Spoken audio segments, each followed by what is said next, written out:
Greetings, Bat Family. Welcome back to Holy BatCast, brought to you by Real Fans for Real Movies. Visit our website, holybatcast.com, or find us all over social media, Facebook, Twitter, Instagram, or YouTube. Search for Holy BatCast. You will find us. If you love the show, you want to help support us, you can do that on Patreon. You go to patreon.com/holybatcast. And as always, a big thank you to those of you who've done that. You guys are awesome. You make our lives easy. You're so supportive, and it really makes it all worth it. So I do got to give a little shout out here to patron Randy Rathermill because he just upped his pledge. So Randy, you didn't have to do that, but you did, and just know that it is greatly appreciated. That was very cool. It's always nice when that happens, especially right now when recording is so irregular. That support really does mean a lot. So thank you, Randy. Thank you to everybody who does help support the show. You guys are awesome. We're part of the Real Fans Podcast Network. You can check out all the shows that are part of the network at rf4rm.com. Quick little shout out to another show that is part of our network, but it's not on the landing page, but our pal Hunter's Grim Grinning Hosts. The reason I bring that up is because me and Jamie were just chatting about they did a horror movie sequel bracket, and it was very fun, but they made some really bad decisions. And so me and Jamie are ready to hunt them down one by one and yeah, show them the business end of, machete. I don't know. But anyway, yeah, check out Hunter's Grim Grinning Hosts and listen to that episode so you can be angry with Jamie and me. What else? I'm Andy, same as always. You can follow me on Twitter or on Instagram. It's just my name, Andy DeGenova. This episode is going to be like the last few episodes because the recording is so, as we can do it, they all just tend to be catch-up episodes of like, oh, here's everything we missed since the last time we recorded. I just mentioned him. You heard him. It's Jamie Drewley is back to join me for our next little catch-up. So, hi, Jamie.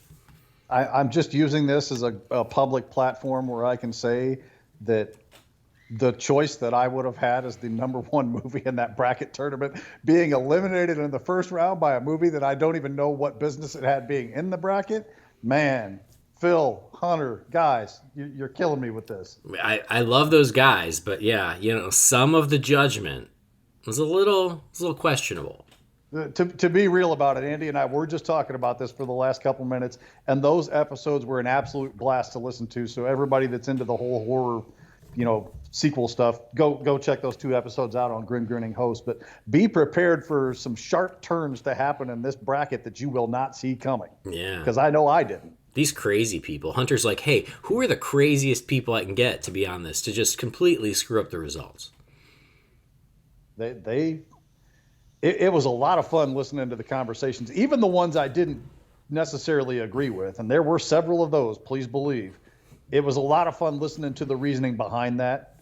Sometimes somebody was just like, yeah, I didn't like this movie, so it's a movie that exists and, move on. But there was some legitimate, thought-provoking conversation had about some of these films that I haven't seen or don't even consider worthy of having even been in contention in this to begin with. And it was just a good time. I can't rep it. I think it was 2 episodes, right? Yeah, it was a 2-parter. Yeah. So it was, I don't know, probably 4.5 hours worth of content. So it's good listen, a lot of fun. Yeah, it was. I'd recommend it. For sure. Just, buckle your seatbelt going in. Just be warned. I will say it absolutely got me in the mood where I wanted to watch like all the horror movies. I was just, we're sneaking up on spooky season now, and I was like, those really got me in the mood to revisit some of my favorites or to check out ones I've never seen. And so I'm really starting to feel it. I mean, just the other day, me and Scotty went to Bath and Body Works because they put out their Halloween candles, and we just spent a little while smelling all the Halloween candles, just getting ready. So I know it's early. It's only August 1st today. But still, I'm starting to get that itch, that tingle, and I'm ready for all the pumpkins coming soon. It's not that early, though. I mean, as we record right now, we're 31 days away from the Real Fans Scare-a-thon 2021. Oh, my God. Away we go. Kicking off September 1st, ladies and gentlemen. Yes. Cannot wait. I'm so ready. I got to start with my normal PSA or disclaimer about I'm sorry it's taken so long since we've recorded another episode. And we actually got a tweet, and I know you didn't see it, JB, because you don't check the tweets, which is smart. But we got a tweet the other day from one of our friends and listeners, Chris. Now, Chris is the very nice listener who sent us all a Batarang last year. You remember Chris? Yeah. Which is great. Like, I finally, once I got home to the States, I finally, like, found it. And I was like, hey, Chris, just FYI, I found it. Thanks again. It's great. Mine's sitting right here in front of me. I have my layout of my fall candles from the last couple of years, which Wonderful. is my spiced pumpkin pecan and my apple cinnamon and a standard pumpkin. And then I have a box of tissues. And right next to the box of tissues is that Batarang. No bullshit. Looking right at it. Well, now that I have it, I just carry it around for protection. In case I run into any muggers. I have got. But yeah, so Chris was very nice and sent us all a Batarang, which was awesome. But he tweeted, he goes, okay, Andy, you've been married. I'm sure you already got your honeymoon. It's time to get back to the Batcave and start recording new episodes. And I agree, but it's not as simple as that. And I don't remember how much detail I have shared in the past, but it's not like, oh, I was just waiting for the wedding. I am like still a vagrant person. Technically, I'm homeless. That's why. So in a week and a half, Catherine and I, now that we've been married, we head to Florida. We're moving to Orlando. Because we finished a Universal Studios park in China. Now we're about to go start a new Universal Studios park in Orlando. So we're moving to Orlando next month. Well, no, this month now. Never mind, this month. In a week and a half. And in the meantime, we're staying with our parents. We're staying with friends. We're staying at hotels. And so I don't always even have a place to record. So just a couple days ago, me and Jamie had great plans. We both blocked out time to record. I had time. He had time. I didn't have a place to record. Because I was like just out and about and there was nowhere to go. So I was like, well, never mind. Can't do it today. Gonna have to wait another couple days. So yeah, I got back. I got married. We're moving across the country. We're buying a house. The good news is we found a house. And so we're in the process of buying it. So that's exciting, but that's another big thing. So it's a lot of life stuff happening right now. And that's why it's gotten much harder to make these shows happen. But the good news is, in a week and a half, I'll get to Florida. I'll be able to finally unpack, because I've been living out of a suitcase for the past 2 months since I've gotten back. And I can finally unpack and have a little more downtime where hopefully now the scheduling will click in and be a little more regular. So that's why. Like, I mean, it wasn't just waiting for the wedding. It's all this other stuff, buying a house and moving. And so we cannot wait to be settled somewhere, but in this case, we're going to be settled in Orlando, close to Hunter and, Michael Lyons and a lot of old friends, a lot of our old friends from Beijing. So we're excited, but again, thanks for your patience. This is why it's been so tough getting these episodes out. It's you guys, I can't believe you're still standing upright with all the things that have been going on in your life the last couple of years. So, I mean, you're a strong pair of people, stronger together, kind of like apes. Apes stronger together. Did you know they're stronger together? Yep. But I just can't believe as much money as a top-of-the-line Frigidaire costs these days that it wouldn't have decent Wi-Fi in the box when you were, done taking the fridge out. Right? Maybe that's the key. You need to find a better box to live in. But yeah, like we've been dragging our suitcases around for 2 months, and I'm just like, oh, I'm done. I'm so done. I mean, right now, like, Catherine's sleeping in the other room and I'm in her parents' house recording this with you. So doing what I can. The sacrifices he makes for you people to make sure this show happens in some capacity. If you only knew. Yeah, I try my best. So it makes me want to join the Patreon thing. Oh, well, that's nice. I just got 2 puppies yesterday, so my money's going to that right now. That's okay. Fair enough. So anyway, guys, again, just a couple more weeks, and hopefully then we'll get more regular. The good news is, yeah, once we're there, we have a big movie coming out, The Suicide Squad. So that will not come out like opening weekend like we usually do. It's just probably going to be a week later, but that's okay. It'll give everyone a chance to watch it more than once, either at their local theater or on HBO Max, whatever they choose. But yeah, that'll probably be the next thing, which is exciting. We eventually got to get to the long Halloween. That was another thing. Brendan's like, hey, did you still want to do that? I was like, yes, I do, but I don't know when or where. So let's just wait. So at this point, Long Halloween probably will happen a little bit closer to the Halloween season. So maybe that's a blessing in disguise. Long Halloween Part 2 has come out digitally, though, this last week. And I've not watched it because it's funny. Jamie, you're waiting until you can get it all at once. Yeah. I'm at least waiting for the disc so I can have the discs. So the digital one came out this week and I didn't watch it. I'm waiting for the disc, which comes out next week. And so I'm like trying to avoid spoilers. Not that it's that big a deal because I have read the book, but apparently there are tweaks along the way. So I'm just trying to stay as fresh as I can. But yeah, I caught a little bit of chatter in the Real Fans group the other day. No spoilers or anything, but apparently there were some tweaks made in this second part that has some fans saying interesting choice that they made. I kind of like the different direction. And then there's, of course, some purists who are like, I can't believe that this travesty exists. So wow, interesting. Now I'm kind of curious to watch it just to see for myself. Yeah, me too. Again, I love the first half. I literally fall on either side of that spectrum. Like, Gotham by Gaslight, I actually think the changes to that improve the story. Yeah, I agree. But we'll see where I fall on this one when I finally get around to it.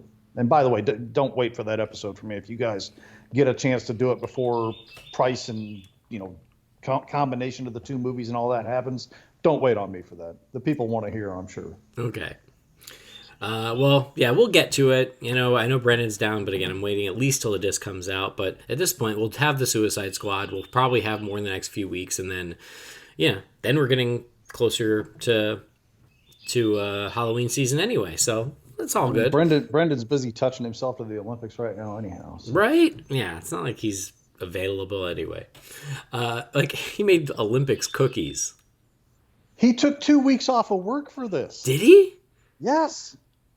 I did not realize that. That's crazy. Of course, in Australia, they apparently only work like 12% of the time that we do here. So. I mean, every other country, gets a lot more vacation than we do. The United States gets the least vacation, I think, of any of any big country. Crazy. So anyway, yeah, we'll get around to that. I am looking forward to it. I can't wait for the second half. So just trying to, and at this point, I did see some things I had to dodge the first day or two, and it seems like that's quieted down anyway. So I'm like, I think I'll be all right. And also, I'm just in my old age. I just get less bent out of shape about spoilers anyway. I'm like, it just is what it is. There's only so much you can do. That's kind of where I'm at too. I do my best not to actively seek them out, but if one lands in my face that, in most cases I just don't care anymore. Yeah, right. Like if somebody spoils the Pattinson Batman film for me, I'm probably going to be a lot more tense than, somebody say dropping something about Black Widow. Sure. I'm not as invested there, so it just doesn't faze me as much. Yeah, definitely. Long Halloween, I have a pretty good idea of how, that could or should end. If the ending's different, somebody spoils it for me, not that big of a deal. Suicide Squad, I mean, I'm not as invested in that as I am Batman, so if that gets spoiled, not a big deal. In fact, I was asking some questions about that to real fan Andy Gale the other day because he'd seen it because he's out in the UK, and of course it's been released there. And for anybody out there that's like me, I'll at least relay what was said to me in that thread by several people who joined the conversation. I was terrified of the humor from the trailers, and I'm told that the bulk majority of that type of humor is what you see in the trailers, not what's actually in the film. Okay. So I'm taking a little bit of plus from that. All right, that's good. Well, we're going to get to some reactions to the Suicide Squad, but we're going to do that later. Let's start with some other random stuff. This first one is very random, but it's kind of fun.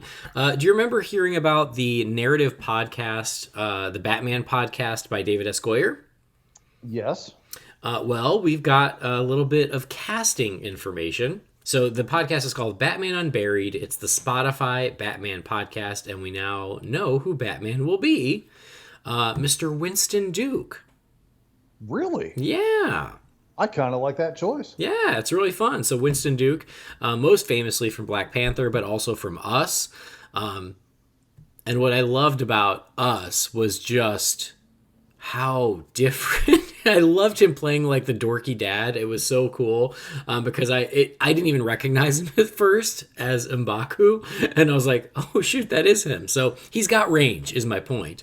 That guy had one of my favorite lines from any movie of the last probably 3 to 5 years in Black Panther when Martin Freeman starts talking and he basically tells him, shut up or I'm going to feed you to my kids. And then he goes, I'm just kidding. We're vegetarians. For some reason, that line tickled my funny bone and I still laugh every time I see it.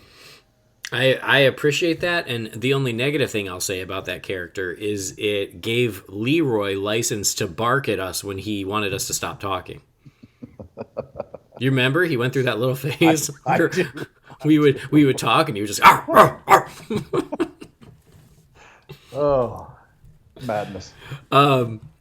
So anyway, yeah, he is going to be playing Batman, which I agree with you. I think it's very cool. It's very different. And another great Alfred that is one of those that once they said it, I went, oh yeah, like this is someone who could play Alfred in live action, Jason Isaacs. Oh, that's the bad guy from Mel Gibson's Patriot movie, right? Yes. Yeah, okay. Yeah. He's also, from Harry Potter. The hell's his name? Oh, Draco? I'm blanking. He's the other one, Lucius Draco, Malfoy. He's Lucius Malfoy. Lucius, okay. Yeah. Draco's the kid. Yeah. I should know this. These puppies we just got are both named after Harry Potter characters. So, yeah, I lost that battle, by the way. Boo. And he was Captain Hook in that Peter Pan live action movie from like 15, 20 years ago, which is actually a surprisingly good movie. Anyway, he's talented. And when I went, oh, him as Alfred? Sure, that makes perfect sense. Didn't he voice Batman at one point too? Or some other DC character? Perhaps? He did. But I can't remember who it was. I don't think it was Batman. Was it Ra's al Ghul? Maybe. I don't know, man. They change them around so much. They get Yeah. so much talent involved in these movies. It's hard to keep track of who did what when. Yeah. And then we got an additional synopsis. This says, when audiences meet Bruce Wayne, he is a forensic pathologist working in the bowels of Gotham Hospital and tasked with examining the victims of the Harvester, a gruesome serial killer preying on Gotham citizens. Not only will the superhero be forced to face his own mental demons, but he will also have to overcome them in order to save the citizens of Gotham as his alter ego Batman. That's interesting. Yeah, that's a new take. Yeah, Bruce Wayne is a forensic pathologist. That's very different. I wonder... I ain't mad at it. Yeah. It's just unusual. I mean, it still makes him a form of a detective at that point. So, it's hard to really be mad at that. Is he still going to be a billionaire, but he's doing this to, be a benefit to society and to keep his ear to the grindstone about what's happening in crime? Or that all checks out. Does he not have the money and he's just like a common citizen type of a superhero here? I'm curious to see what shakes out of that. Yeah, for sure. I mean, that does seem very feasible. Is like, oh, he's still a billionaire, but he's a forensic pathologist again to help Gotham at the same time, sort of following the footsteps of his father, who was a doctor. Like, it's kind of interesting. So, like I say, I'm not mad at it. I'm curious to see what would shake out of that. I don't know if I don't have Spotify. I imagine that's just as easy as downloading an app to get, though. Mm-hmm. Is it going to cost money to listen to the podcast, or is that just included with a Spotify? As long as you have a Spotify account, you should be able to listen. But I don't have an account. I think there is a free Spotify version. Okay. I don't use it much, but I have used it in the past. So I think that you can use it somewhat for free, and then you can upgrade. But yeah, God, it's been so long since I've used it. So we'll be interesting. You never know if it's a runaway type of a success. If they don't have it already in plans, they might wind up releasing some sort of a comic book story to coincide with it, because they wound up doing that with the what was the Batman video games? Telltale, is that what the Batman games were called? Yeah. Yeah, so they did a comic book version of that. I mean, it wasn't precisely the same thing, but it was kind of down that same path. And I read that, and I thought it was pretty good. So, And there were certainly changes to Batman's history made in that one. Definitely. Oh, minor spoilers. That's the one where Thomas Wayne turned out to be kind of a dickhead. Right. Yeah. So, all right, well, that's cool. That's coming up. Speaking of voice casting, though, we also got some voices for the Injustice animated film. I'm definitely looking forward to this one, so lay that on me. Yeah. So what's funny is I knew this had been announced, but I hadn't even looked prior to now. But our Superman used to be a Green Arrow. Justin Hartley is Superman. Yeah. Interesting. Legacy casting. Right. Anson Mount is Batman. I know the name, but I can't quite place it. He was the lead in, oh my God, what the hell was it? I'm blanking. This is what I get for doing it in the morning. You know that what was that terrible Marvel show that like didn't last? Inhumans. He was the lead of Inhumans. I didn't watch that, so. Well, yeah. I'm apparently not the only one. Laura Bailey is Lois Lane and Ramakrishna. Zach Callison is Damian and Jimmy Olsen. Brian T. Delaney is Green Lantern. Brandon Michael Hall is Cyborg. Edwin Hodge is Mr. Terrific and Killer Croc. Oliver Hudson is Plastic Man. Jillian Jacobs is Harley Quinn. Yuri Lowenthal is Mirror Master, Flash, and Shazam. Derek Phillips is Nightwing and Aquaman. Kevin Pollak is the Joker and Jonathan Kent. Anika Noni Rose is Catwoman. Reed Scott is Green Arrow and Victor Zsasz. Farron Tahir is Ra's al Ghul. Fred Tatasciore is Captain Atom. Janet Varney is Wonder Woman. And Andrew Morgado is Mirror Master Soldier. I think I recognize like 4 of those names. Yeah, a lot of them are voice actors or and doing their thing, but obviously Justin Hartley and Anson Mount are kind of the biggies. Anika Noni Rose, in there, right? What? Kevin Pollak, you said? Yeah, which that's kind of awesome. Kevin Pollak as the Joker, he's amazing. His walking impression is freaking amazing. He's so good. So yeah, that I thought was inspired. And then Anika Noni Rose, you know who she is? I should. I for some reason that name strikes a minor bell, but I can't quite place it. It is Princess Tiana from The Princess and the Frog. Oh, okay. Yeah, cool. Yeah. Cool. So, very cool. Yeah, I love the legacy casting of Justin Hartley. I think Anson Mount, again, I didn't watch The Inhumans, and I can't remember what he was famous for before that. He's definitely got to be from something else, because I know I'll have to look it up later when, I'm not wasting somebody's listening time here, but somebody's screaming in the answer at me right now anyway. It's from something else, because I certainly would not have known him from that. Right. But he seems like a good choice for Batman. Oh, and the other one was Jillian Jacobs, so I believe is from Community. I didn't watch Community, and I don't really know that name. And now I've got to look it up because I'll feel bad if that is incorrect. But I think that's who that is. Community was a hoot. I did love it, and she is Harley. Yeah, Jillian Jacobs from Community. That's her. Okay. Yeah, she's awesome, and so her as Harley, I can totally see that. I think that would be great. Now, it's interesting how many people are taking multiple duties on with this project. Some of these people are doing 2 or 3 voices, but at the same time, this is such a massive scale thing as far as how many characters are involved that I kind of get the economics of, maybe we'll have some of these people throw them a little extra and they can, pull off 2 or 3 more voices for us here. It makes sense. I would rather that somebody do it that way. I would certainly rather somebody do it that way than having to either raise the budget and shorten the time or sacrifice in some other department, hiring more people to voice various characters. Mm-hmm. And I certainly don't want them cutting characters out of this story because most of them play a pretty important and sizable role in it. Yeah.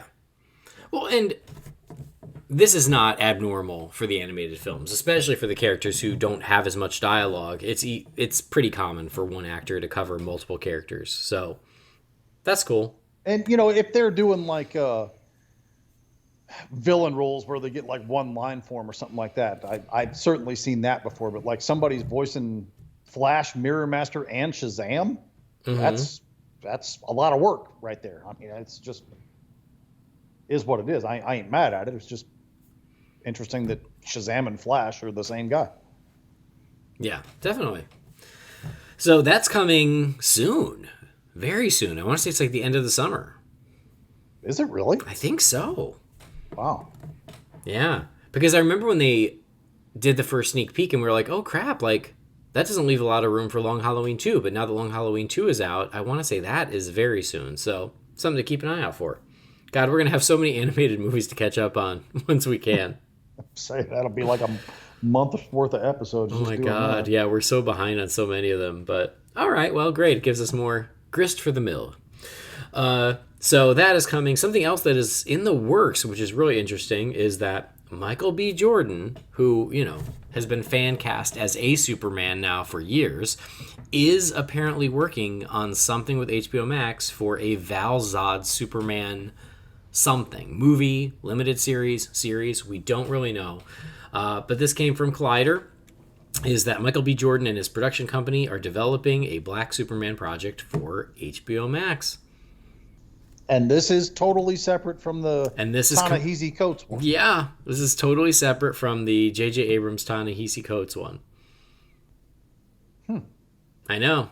I mean, the more content, the better. I ain't mad at that, of course, but I would have been very surprised.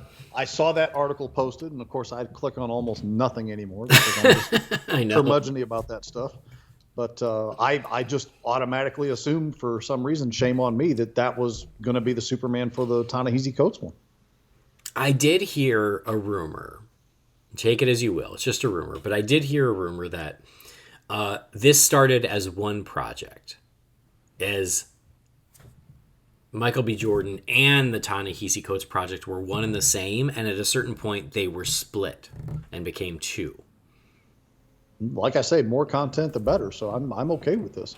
Yeah. So hopefully they didn't split because of some creative indifference that one of them wasn't willing to budge on or something. Hopefully it just got too big for one project, and they just said amicably, hey, you take this side, I'll take this side, and we'll see you later, Yeah, exactly. So we're not really sure, but it will be interesting.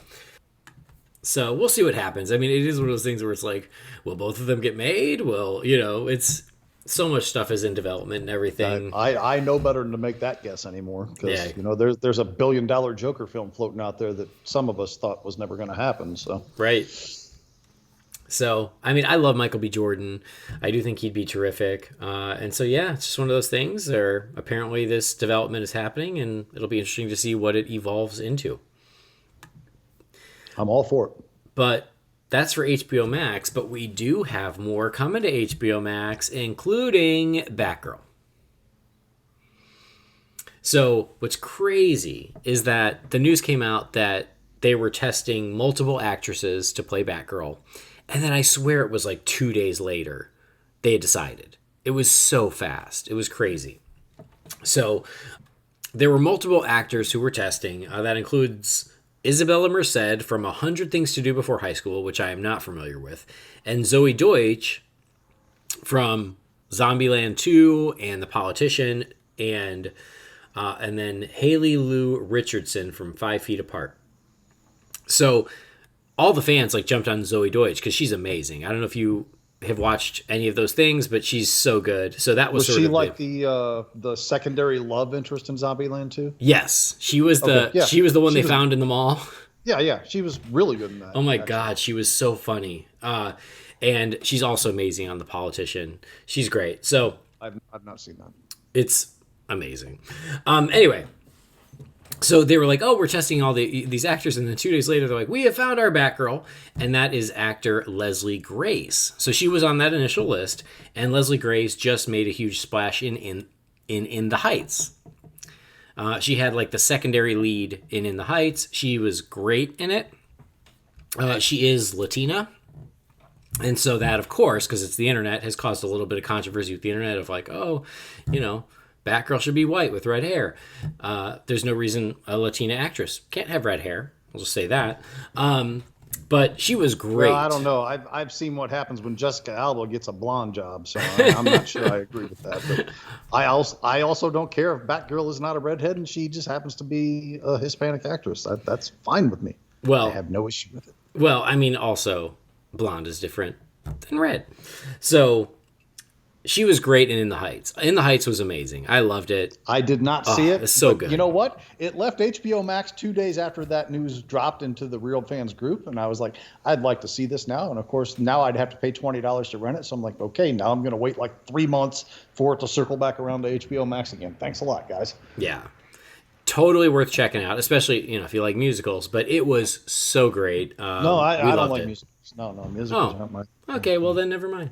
So yeah, this came out. I think she is going to be great. Again, I also was excited about Zoe Deutsch, but when they announced this and I realized, oh, that's who that is, I was like, great, she'll be awesome. And so yeah, she went to Twitter and she's shared her excitement. She can't wait. But the fact that they went from testing to casting and her acknowledging it publicly within a couple of days, it really feels like this movie is moving along very quickly. It's going to be filming, I think, before we know it because they're wasting no time. But I think she's awesome. I think it's a great choice. I have no problem with her ethnicity. There's no reason that Commissioner Gordon couldn't have married a Hispanic woman. So yeah, I think she's going to be great, and I can't wait to see her. I'm all in for it. Not like I haven't been asking for a Batgirl movie for Chuck's watch 25 years or so now. Right. Well, we're going to finally get it, which is exciting. We have our Batgirl, which is a big deal. I can't wait. And I'm calling it now. It's going to get released before The Flash. You watch, because Flash still isn't coming out yet. Oh, stop it. But you can't have Barbara Gordon without her dad. So, a bit of a bombshell, actually, a few days, well, not a few days, maybe a week or so after this, that in addition to Leslie Grace as Barbara Gordon, there is an actor who is in talks to star as Commissioner Gordon, and that actor is none other than JK Simmons. So it looks like JK Simmons might be rejoining the DC family as Commissioner Gordon. This is not confirmed. He has not confirmed it publicly. But this was according to The Hollywood Reporter, which is pretty reputable. And it says that he is currently in talks. So we don't know how that's going. I hope to God it happens because, wow, how awesome is that? I think that everyone sort of agrees that J.K. Simmons was inspired casting, and he was certainly great in his couple of scenes in Justice League, but there wasn't a lot there. And I think that was one of those big what ifs of, oh man, we really would have loved to have seen more of his Jim Gordon. And now we get a chance to, hopefully, if it all works out. And I think that this is amazing. I saw this and I was like, oh, hell yeah, count me in. I sure hope this happens because he would be amazing. And it's a great way to tie it to existing continuity without, they can acknowledge as much or as little as they want, but it still builds that bridge and sets this Batgirl movie in continuity. So, yeah, thoughts on Simmons coming back as Jim Gordon? Listen, I love this guy. I mean, he's in one of my favorite movies of the year so far. He didn't have a huge role in the movie, but boy, his role was really good, and I loved him in it. And that was The Tomorrow War on Amazon. If you guys haven't checked that out, I cannot recommend it enough. I was blown away by how much I enjoyed that film. Currently sitting at my number 2 for the year, honestly. Anyway, yeah, J.K. Simmons, man, the guy's great. I mean, when doesn't he bring his A game to a part? From playing the dad in Juno to Jim Gordon in Justice League to Tomorrow War to, several Coen Brothers films, the guy is always a great performer. And he's entertaining and charismatic and charming, and he just, whatever they ask of him in a role, he delivers in spades. And I love this news. Of course, the big question, as you mentioned, is continuity. Is this going to link it to the Snyderverse automatically, or is this just sorry we didn't get Jim Gordon more time on the screen, so here's kind of a redo to get him another shot and get him out here for the people to see what might have been. Yeah. Frankly, I'm good either way. I would much rather this be in continuity, but if it's not and he's just getting kind of a chance for a redo on the part, I'm okay with that too. Yeah. I mean, I do think that it's going to be a lot. I mean, I don't know how much they're going to mention or how much they will refer to Justice League or anything like that, or in continuity, Ben Affleck's Batman, stuff like that. But just the casting itself really allows us as fans to put it in continuity. They don't even have to mention things that had happened prior, but if he's Jim Gordon, then you go, oh yeah, okay, this is Ben Affleck's Gotham. This is the one where his Batman is out there. And I think that's great. Like, it sounds like that's what happened with the Suicide Squad is, yeah, they used the same cast as the first film, but they never really referenced the first film. So it's as in or out of continuity as you want it to be. And that could be the same thing here. But I still think this is a huge win. He's a great actor, perfectly cast in a role that we didn't get a lot of. And so this is a way to make that right. And for everybody who wants to consider this in continuity, then they'll be able to. And again, so there's no reason that JK Simmons is Jim Gordon. We don't know who his wife is, and I've already seen fan castings for his wife, which I think would be cool. But yeah, like whoever his wife could be, they could certainly have a daughter who is Leslie Grace. So yeah, this is awesome. It's very unexpected, but like completely welcome unexpected. I think that, again, now I'm going to be really bummed out if it doesn't pan out because they got my hopes up. I definitely agree with that point. I just, caught a headline of it the other day scanning through one of the groups, and I saw it, and I'm like, is this from a reputable source? And I kind of looked at it, and it's like, well, maybe. So we'll see what happens. I'm like you. I'd pretty much resigned myself to Batgirl was just going to go off and do its own thing and be separate from Pattinson, be separate from the Snyderverse, be separate from everything. And that was still okay. I'm not, crying in my pillow at night about that. But, I love Batgirl as a character. I love Barbara Gordon as a character. And I certainly want her to get her, beyond past due comeuppance on a screen.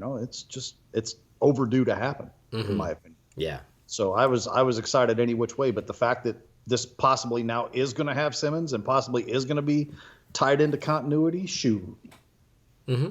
Get ready to catch me. That's all I can say. Well, totally. And you're right. It could have just been its own thing. They could have just cast a new actor to be Jim Gordon, and it was just its own little standalone Batgirl movie, which would have been fine. But it just makes it, I think, so much stronger where you either make it Jeffrey Wright's Gordon from the Batman, and you tie it into that, or you make it JK Simmons's and you tie it into the larger DCEU. So I do think this is the right choice. And yeah, like, do we really need a third offshoot at this point? So I think it's awesome. I think it's great news. And this is HBO Max, yes? Yeah. That could just wind up being God, I don't even want to say it out loud because it just, that spark of hope. And I know hope is a great thing and all, but HBO Max could be the hub for the Snyderverse. I mean, it's don't say possibilities there. I'm just saying. You know what, Jamie? There can be no despair without hope. That's true. Makes me want to go drink some seawater now. Well, awesome news. When this came out, I was like, oh man, hell yeah, that's so great. And this was just a few days ago. So I hope to God that they make the deal and we get to see JK Simmons in a whole movie as Jim Gordon. Because it was just such great casting and I want to see more of him. That was one of my only nitpicks about Zack Snyder's Justice League is we lost one of the scenes with him. Just a real quick tail to put on this discussion. What do you prefer? Do you prefer Gordon being oblivious to his daughter being Batgirl? Do you prefer him knowing and not saying anything to her and she thinks he doesn't know but he does? Or do you just prefer him knowing and, cautiously kind of helps her out and watches over her and whatnot? Which version do you prefer? That's a great question. I think I prefer him not knowing and then eventually figuring it out but not saying it overtly. I think I like that best. I don't mind that, but to me, that's always sort of undermined Gordon's intelligence and skill as a policeman.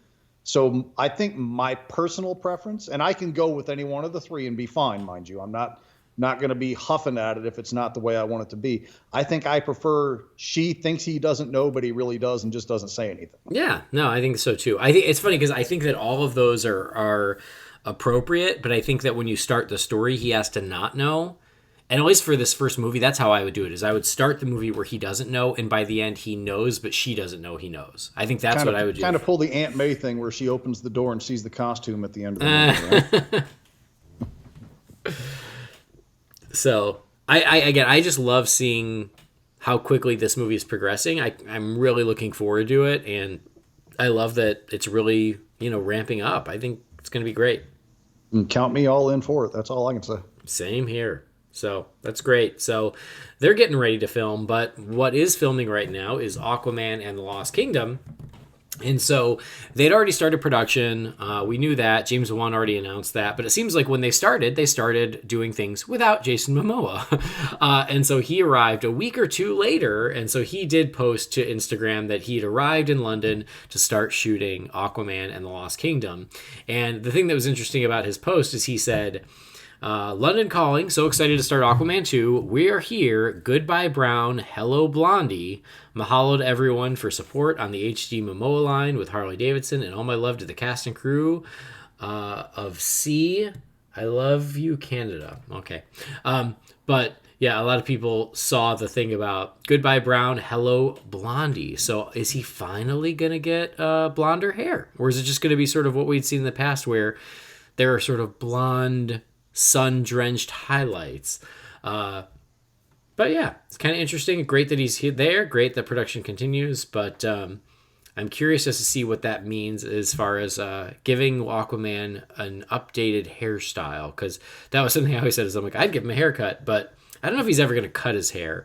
But see how blonde he goes. I mean, I think in this case, and again, my own preferences, I can't speak for anybody else. Giving him the sun bleached highlights is perfectly fine. That makes sense. But giving him like the full blown blonde, man, with his skin tone and such, I just don't know how well that's going to look. Yeah, you couldn't go like blonde, but you could certainly go a little heavier than we've seen in the past. Yeah, whatever they shake out with, I'm sure I'll be fine. I mean, it's not, the aesthetic never bothered me to start with. He put on a costume by the end of his movie and all that other stuff. So as long as they stay with that, I think everything will be good with me. The hair is just kind of an inconsequential thing said and done. I don't want him coming out there looking like Billy Idol or something, I don't need that. I mean, that'd be kind of cool though. I am with a rebel yell. I'm going to start calling Jason Momoa the Stone.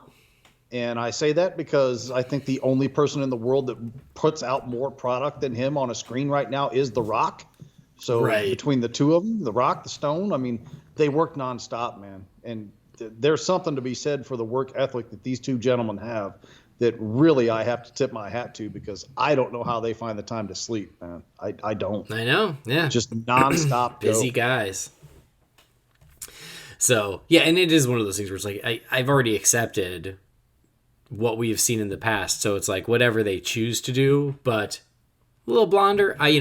Every step closer to what I see on a comic page makes me happier. So I still think that could be cool. I get that, but to play devil's advocate to that point, changing somebody's look to satisfy a diehard fan for comic aesthetics to the point where it becomes something laughable on a screen is not my preference either. No, I know, but generally that's not an issue.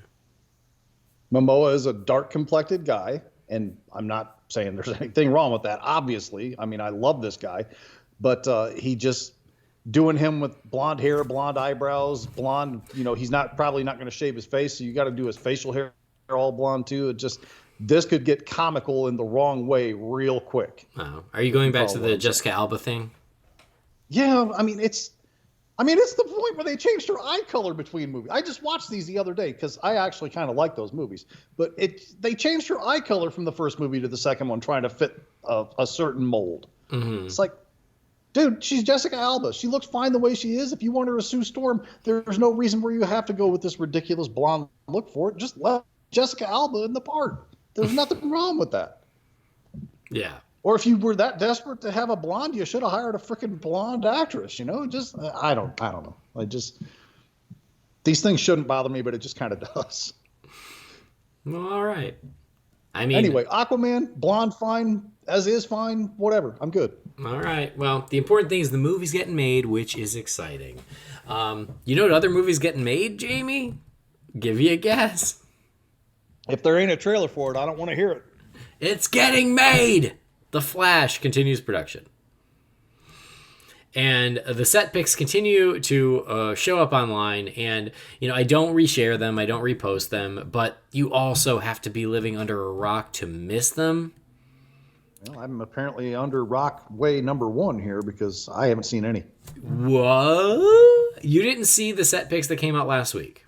I have not seen one bit of them. The only set pics that I've seen, and for some reason they won't stop popping up in my feed, is the ones of the Batmobile. Oh, wow. So that's interesting because this one, I mean, obviously it is most prevalent on Twitter, which I know you're not on, which I understand, but someone put these in the movie group. Someone put these in the Real Fans group. I must have missed it then. Huh. Must have been an off day. But yeah, like, it's funny because I don't repost them. Just I try to be respectful, but at the same time, it's like you also can't miss them. They're everywhere. It's too late. The toothpaste is out of the tube. You can't put it back in. So it's one of those weird things where it's like, even though I don't repost them, I still feel like we have to mention it on the show to give some thoughts and reactions to it. I wouldn't call anything particularly spoilery. I mean, at least it's not spoilery from a story standpoint. It is spoilery as far as what we may or may not see in the film. And so these latest photos that came out are of Ben Affleck's Batman suited up. It's not Ben Affleck because he's out gallivanting with J-Lo. So it's another stuntman. Is it Richard Citrone? It's not Richard. Well, ain't that a bitch? Yeah, it's not Richard, but it is a stuntman dressed in the Affleck Batman suit on a bat bike. You really haven't seen these? I have not. Hand to God, I haven't seen one bit of it. That is so crazy. Okay, I'm going to send you the picture because you can't react unless you've seen it. All right. So everybody, stand by. As he's doing that, I'll give everybody the PSA. This is now the second time it's popped up for me. Suicide Squad is premiering a special preview in theaters and HBO Max August 5th, 7 p.m. Eastern Time, just so you all are aware. I'm trying to find the best photo to send you because there's quite a few of them. Like I said, there's so many of them. Well, because they're out shooting in the streets. They're shooting in, I think, Glasgow. That's where they're shooting the Batman, isn't it? Or were shooting parts of it? I think so, but... Because wasn't that where the building that we assumed was going to be Arkham Asylum was? Yeah. All right, this is a pretty good photo. I'll send this one to you. Is that coming in Messenger? Yeah, coming in Messenger. Interesting. It's got kind of a Bat-Pod-ish look to it, which I don't necessarily mind. I mean, motorcycles aren't my thing, but that's kind of where my head goes is to that. So I assume the cape will be a CGI matter on that. That seems pretty likely. So anyway, they're out there. If you listen to a Batman podcast, chances are you've seen them. Again, they were out there. But if it's spoilery to know that Ben Affleck's version of Batman is probably riding a bat cycle at a certain point, I apologize. But that's what's out there. So a lot of fans were really excited to see it because they were like, oh, we didn't know if Batfleck was going to suit up. Here's a dumb one for you. I'm enlarging this second picture you sent me, and it's like, did he order this armor from Amazon? Is that why that A's there? And I didn't realize that was somebody watermarking the picture.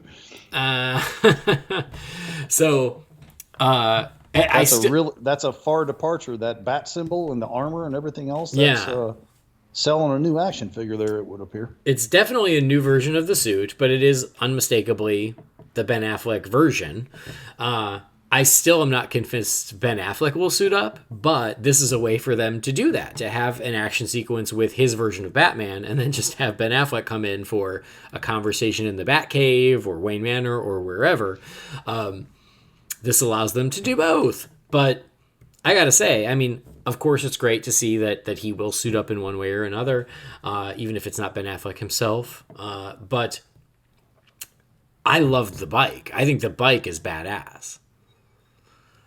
I really It's kind of like a cross between a bat pod and Ray's speeder thing from Force Awakens. Yeah. And I think that I've seen quite a few people point out it's very similar to what was in is it White Knight? Yeah. Yeah, I guess it kind of is. Yeah. It looks very much inspired by that. So this was really, Have you it's read really that cool. yet, by the way? Yeah, White Knight? I finally did. I really liked it.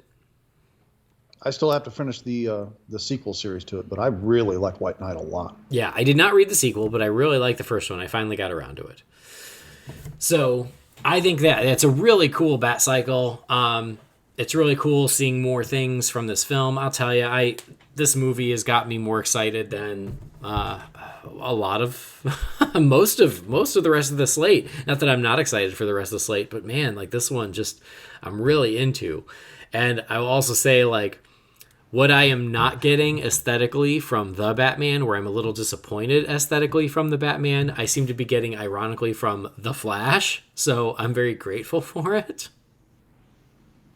Now, I did see, I guess, and somewhat related to this, I did see someone post the other day, and it was from a site that I'd never heard of before, so we all know how that always turns out, that there is somebody plug your ears if you don't want to hear this, because I know I didn't. There's a rumor that there's going to be like a massive fight between Keaton's Batman and Affleck's Batman in this movie. Now, number one, take that with a bag of salt.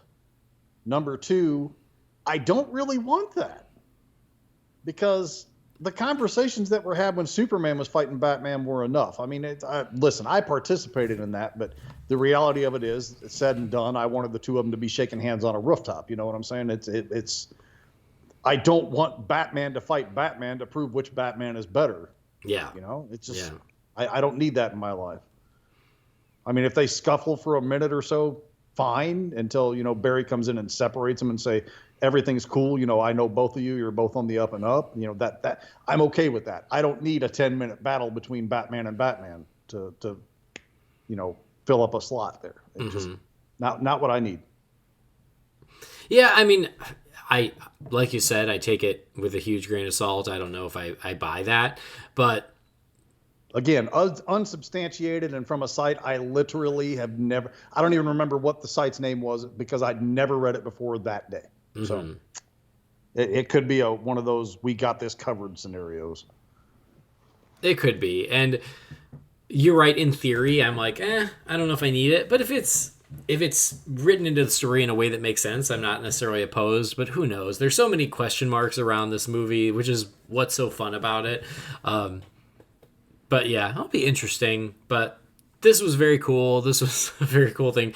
Our friend Robert Reidke, I think he said something like, he goes like, yeah, I sure wish I had the option to decide if I wanted to see it. He goes, but there was just no way. So that aside, it looks awesome. But I felt the same way. It's like, it's a shame that you I mean, God bless you for avoiding it, because I found that there was no way to avoid these photos. They were everywhere. And not just Twitter. Yeah, people posting it on Facebook and stuff, being like, oh my God, look at this, look at this, look at this. So even if I wanted to not see them, I saw them. And again, my more old-aged, new-agey perspective is, oh well, now I know, it's fine. It's going to look much different in the movie. It's going to look much different in the trailer, so it's fine. But I think even though I didn't necessarily want to see it in advance, the fact that I have seen it, I love what I'm seeing. How about that? Good enough. So, exciting stuff. It's very cool. This movie, man, it's going to be so interesting to see how it plays out. I sure hope it happens. Well, if not, they got a lot of footage they can't use. I know of somebody that made an entire movie that they never released, so. Well. Since we're on the topic of Fantastic Four today, anyhow.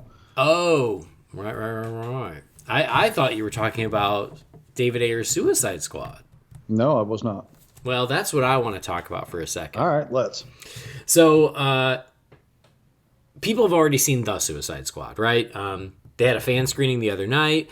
Most of the reactions were extremely positive. Like you said, Andy Gale from the Real Fans group, he went and saw it. A lot of people we know went and saw it.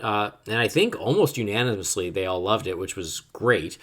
I think Joe Forner and Eric Carter were both in on that. And both of them had pretty much nothing but positive to say about it. So, I haven't seen any real backlash toward the film at all yet. Yeah. Which is encouraging because I'm skittish about this one, as we talked about last time. So. Right.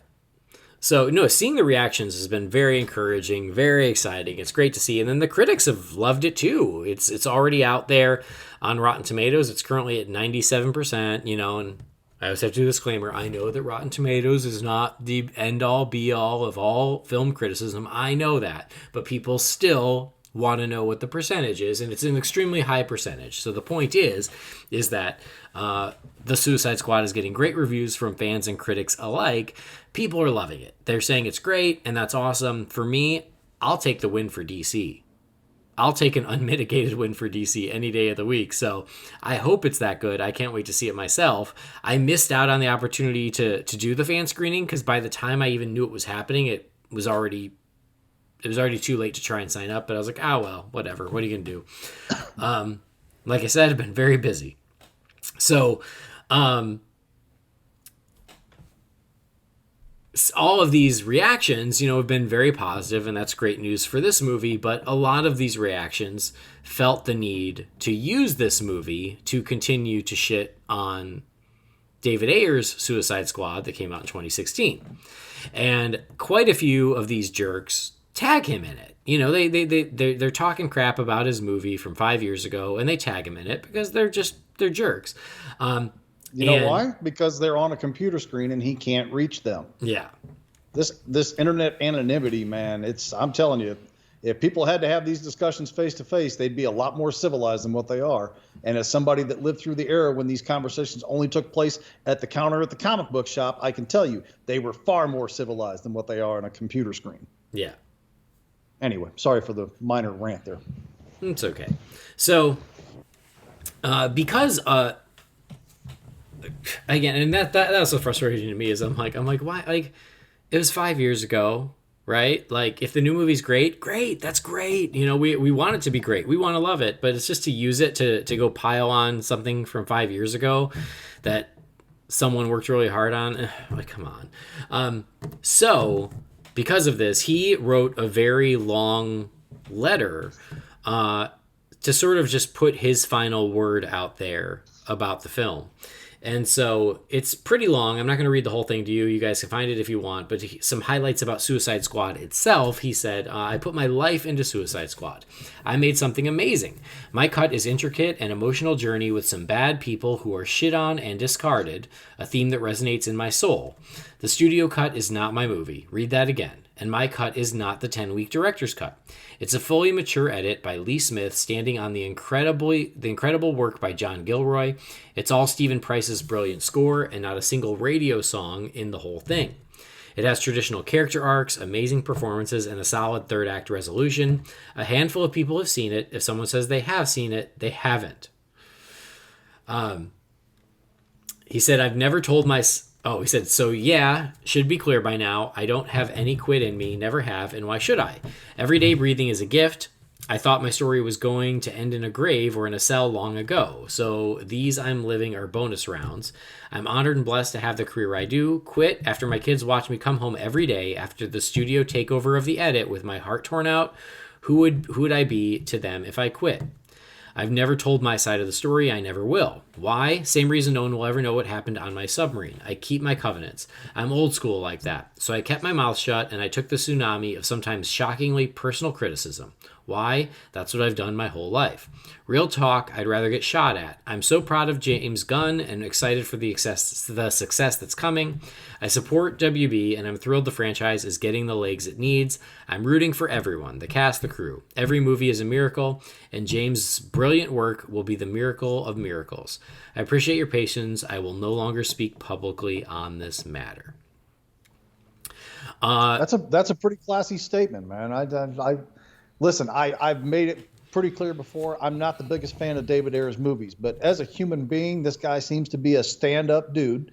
And for him to come out and say that in that fashion, the way that he did, remain civilized, but still kind of put his foot down, man, my hat's off to him for that. Yeah. Genuinely. Yeah, no, I completely agree. And that's just it, it's a very honest, no BS statement of just really putting it out there, but at the same time, still trying to take the high road at every turn. And I always appreciate that about him too. You're right. Like I'm mixed on his filmography, but as a person, he's always been the class act. So it is heartbreaking to get more background info as far as how it was taken away from him. It really does sound like the cut was done. So for me, that's the big thing. Is like, well, it's not like Zack Snyder's Justice League where you have to spend whatever it was, another $40 or $70 million. I can't even remember what it was anymore to finish it. It sounds like it was done. And I think it would go a long way to get it out there. I mean, and it ain't up to me, but if I was in charge of WB, I would just bite the bullet and go, hey guys, here's what happened. We screwed up when we took over Justice League and Suicide Squad.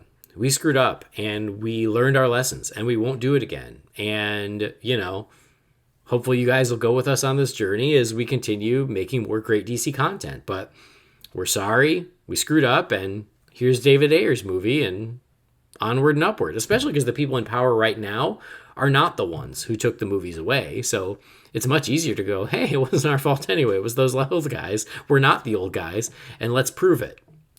Like something like that. It makes sense to me, but I assume the hashtag is still alive and well out there. Oh yeah, I mean this of course started a whole new tsunami of that. Well, good.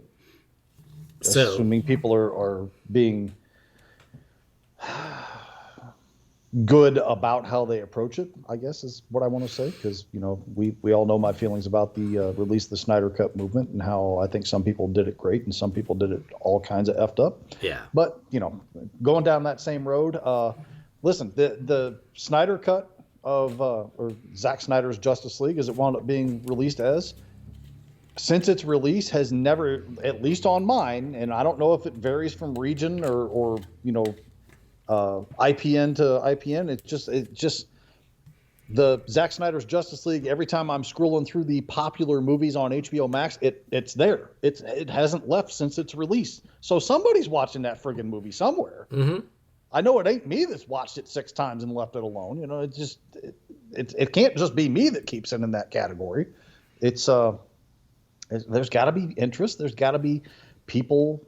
Sometimes both versions of it are up there. The Justice is Gray and the regular version. Just to put that out there too. I mean, the Justice is Gray version wasn't for me. I watched it once to see what was what, and I don't need to watch it again. I'm fine with the regular colorized version. But how this Ayer cut hasn't taken off with that same kind of gusto, especially with the Suicide Cut release, the Suicide Squad being released in a matter of a week or so at this point. Mm-hmm. I'm surprised they didn't try to get it in there. I agree. Again, actively do it now. Again, it seems like it would be so inexpensive, and yeah, it's free publicity. It's a great way to piggyback on the release of the new film.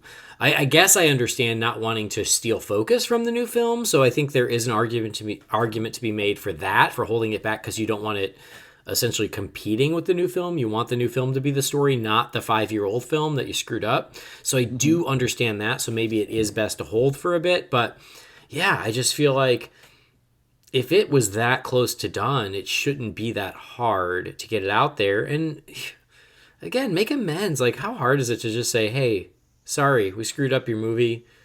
Here's your version. We'll do better. So and I think that's what most people want. Say they're sorry. Yeah, I think that's what most people want. I guess it's just because if you're, I don't know, my guess, again, this is my guess, is if you're a studio executive, you don't want to show any signs of weakness, and that could be seen as that. I suppose. But I mean, even an individual apologizing to another individual in private is a very difficult and hard thing to do. So to make an apology to 100,000 or 1 million or whatever the number of people may be that we screwed up on this movie's release, and here's our redo for that. I guess I see it, but I mean, if you're not even the one that caused this and you're the new executive, yeah, I'm sorry, I don't see the logic behind not doing it at this point, other than what you just said about, yeah, they probably don't want that in the news with the current movie. I guess that makes sense, and I didn't really consider that. I was thinking have it done and ready to release as the new movie comes out, so the two kind of go hand in hand. But I guess yeah. You can see it there both would be ways. enough negative surrounding that they wouldn't want that to detract from the Exactly. film. You don't want that to be the story. You want the story to be the new movie. Mm-hmm. So, anyway, and it's not like there's another one behind these two that they have to do it with. To my knowledge, everything else is pretty much okay from that point on. So we're not going to make a habit out of this unless people start pushing for like the Red Book edition of Batman or Batman Forever. I mean, that's happening too. So, well, you get my point. It's not like they're going to make them do it for Wonder Woman and for Aquaman and for all the other movies that have been Shazam. None of these other movies have suffered this right injustice. Yeah. So there's no reason to not just do it and be done with it at this point. Yeah. So, anyway, thought it was worth mentioning. Again, my heart goes out to David Ayer, again, just because he is such a stand-up guy. I would love to see his version of the film, especially because he mentioned it was all Stephen Price's score, and I own that score, and it's so great, and it always did kind of drive me crazy that you don't get more of it in the film. I don't mind the needle drop music. I really don't. I actually like a lot of it.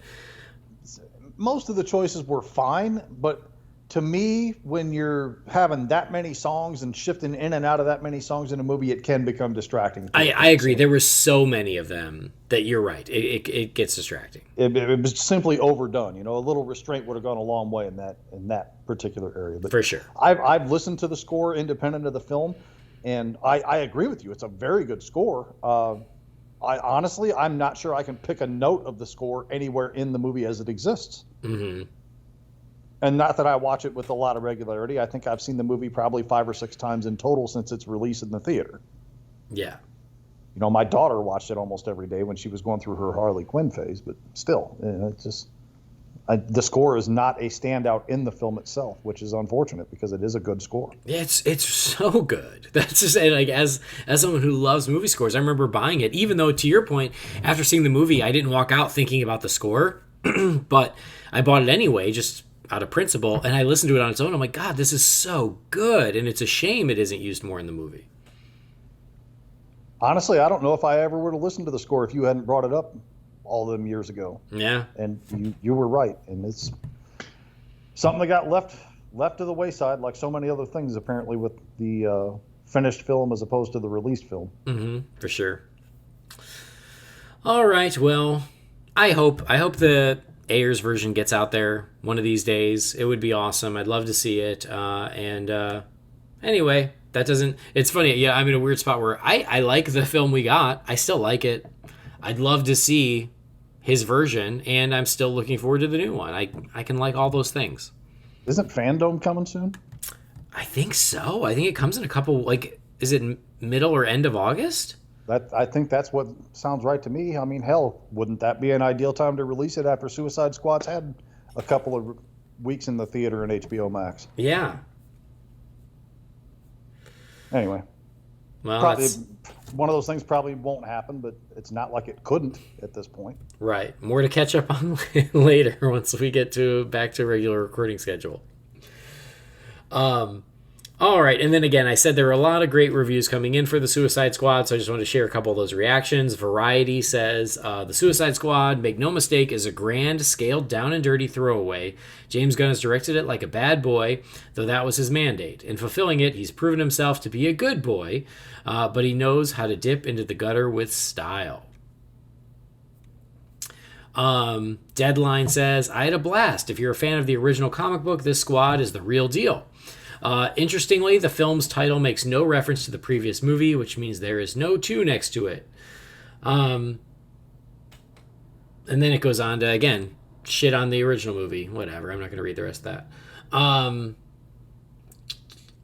Joe Blow says, the Suicide Squad is a magnificent masterpiece of mayhem. I loved every single minute of James Gunn's bold new entry into the DC Cinematic Universe. Every single actor fully embraces the brazen insanity without holding back. The laughs are consistent. The creature design is impeccable. Do I even need to mention that he once again brought together a gloriously impressive set of songs to enhance his feature? Sure, if you aren't a fan of Gunn's outrageousness with a heart, you may not find the gleeful enjoyment of this feature, yet that's also what makes the film so batshit entertaining. It's Mr. Gunn's voice here in every scene, in every blood-soaked encounter, every brilliantly placed song, and every moment of humor and heart. It's because of James Gunn, as well as the incredible talent he brought with him.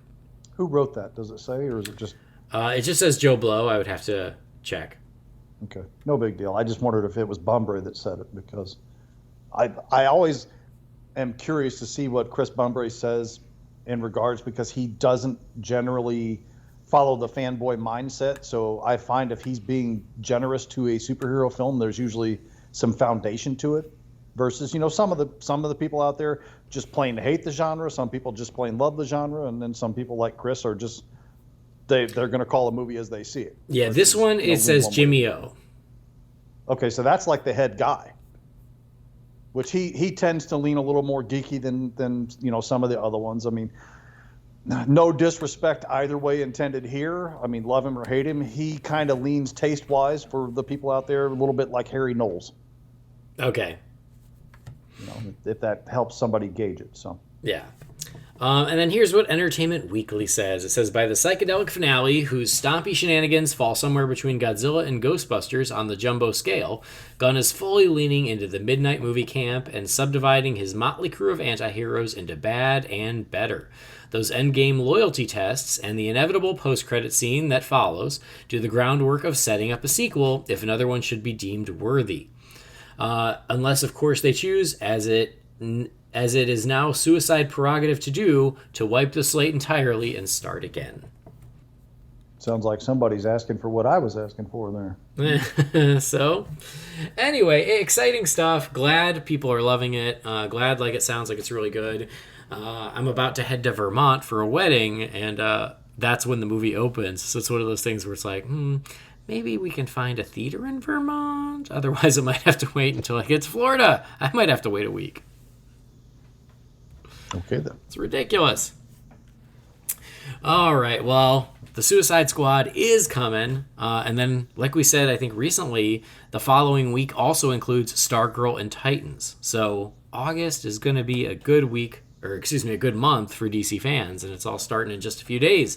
So lots to look forward to, Jamie. All right. All right. Well, now let's, before we finish up, I think we're caught up on most of the big news. But we, of course, have to check in with you fine feathered finks as we crack open the Wayne Manor mailbox. It's time again for the Wayne Manor mailbox. You've got mail. Darren, what is a letter for me? Maybe temporary. She wrote a letter. You're one hell of a messenger. This is all Master Wayne. All right. This first email here comes from our old pal Chris, the Objective Geek. It says, hey guys, quick question. Who are your top 5 Batman voices in animation or live action? Mine would be Affleck in BVS, Bale in Batman Begins, Ben McKenzie in Batman Year One, Bruce Greenwood in Under the Red Hood and Young Justice, and number 1, Kevin Conroy. And are there any that you don't like? It took me a while to warm up to Jason O'Mara. Thanks, Chris. Interesting question, Jamie. Who are your top 5 Batman voices? I mean, I really like Affleck's a lot, so I think he would definitely make my list. Conroy's a legend for a reason. I mean, he would certainly make my list. The other ones, I'd really have to put some thought into it. I mean, Keaton's I thought was good. Bale's didn't bother me the way that it did so many other people. I think I agree with general sentiment. Batman Begins was better than Dark Knight and Rises, just because it was a little bit more restrained, but I still don't mind what he was going for there.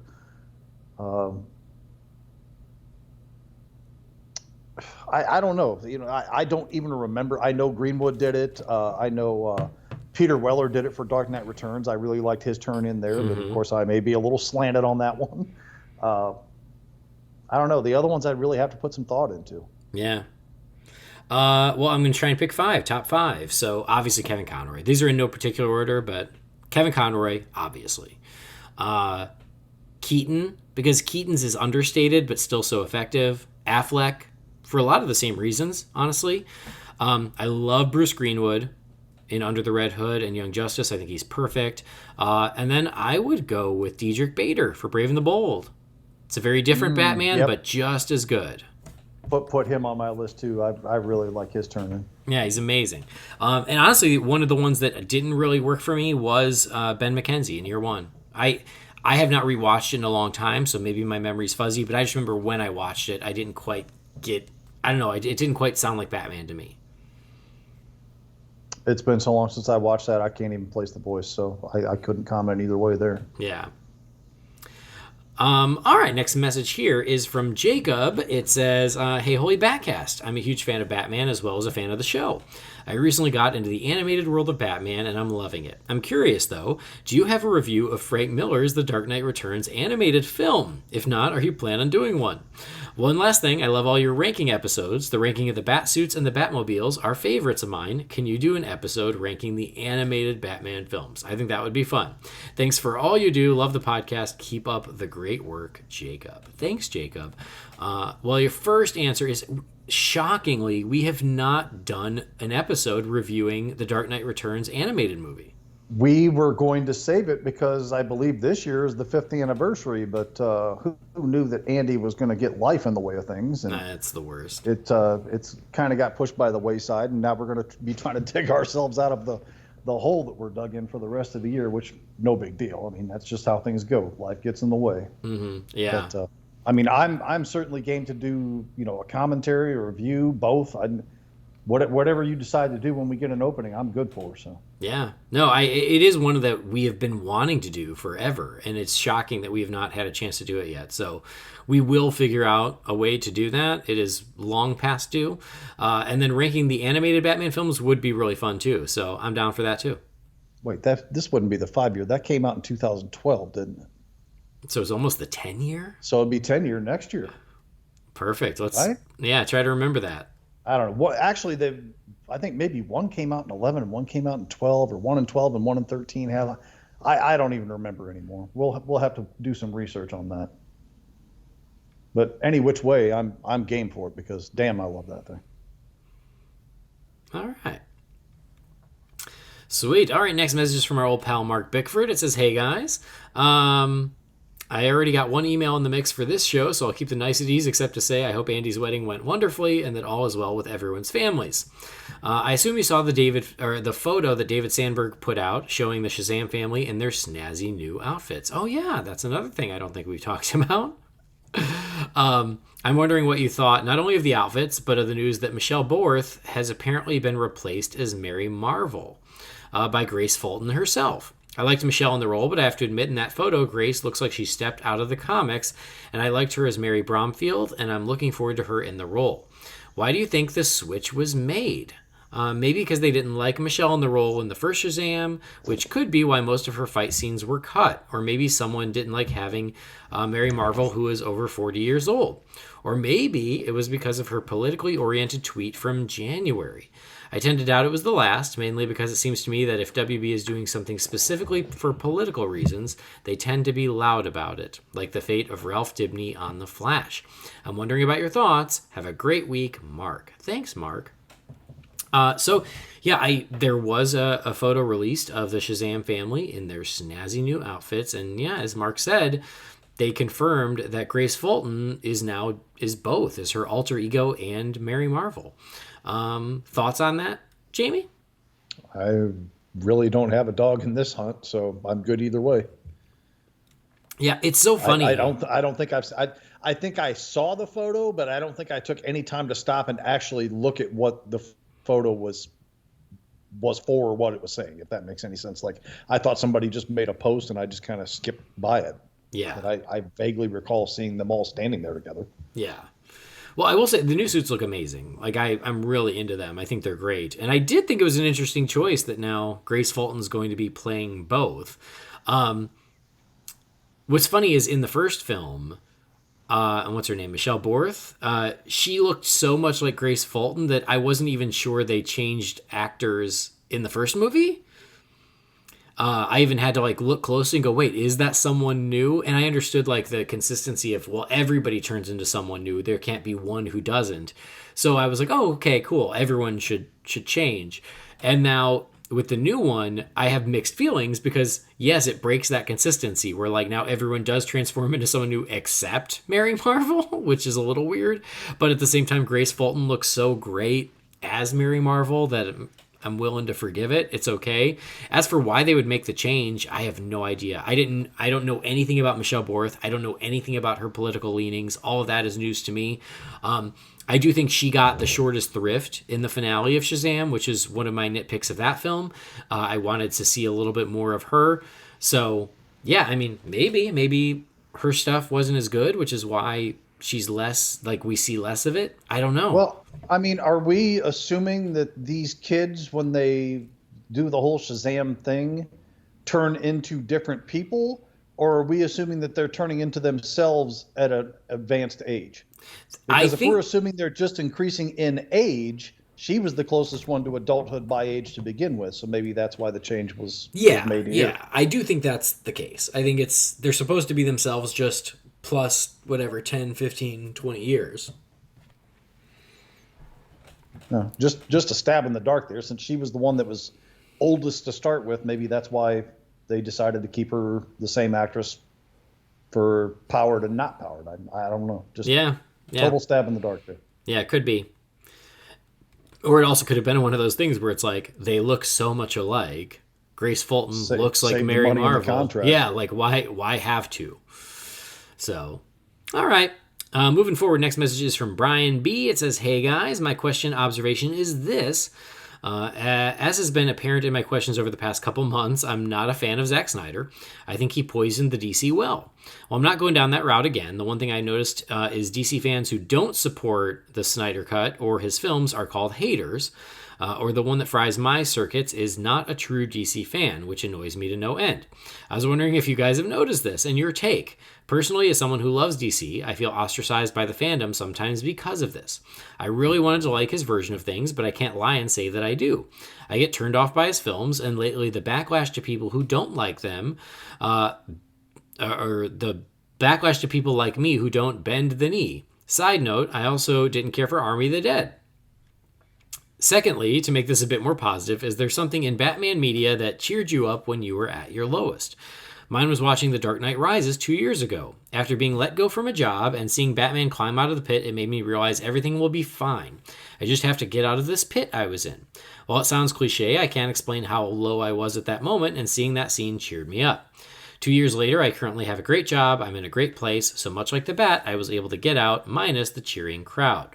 As always, thanks for the hard work, and Andy, I also put ketchup on hot dogs, so don't feel too ashamed of it. I was going to support this email fully until right at that moment. Now both of you have to go. Bye. I mean, I won't make you eat it, but I like it. Cheers, guys. Brian. Thanks, Brian. Oh, man.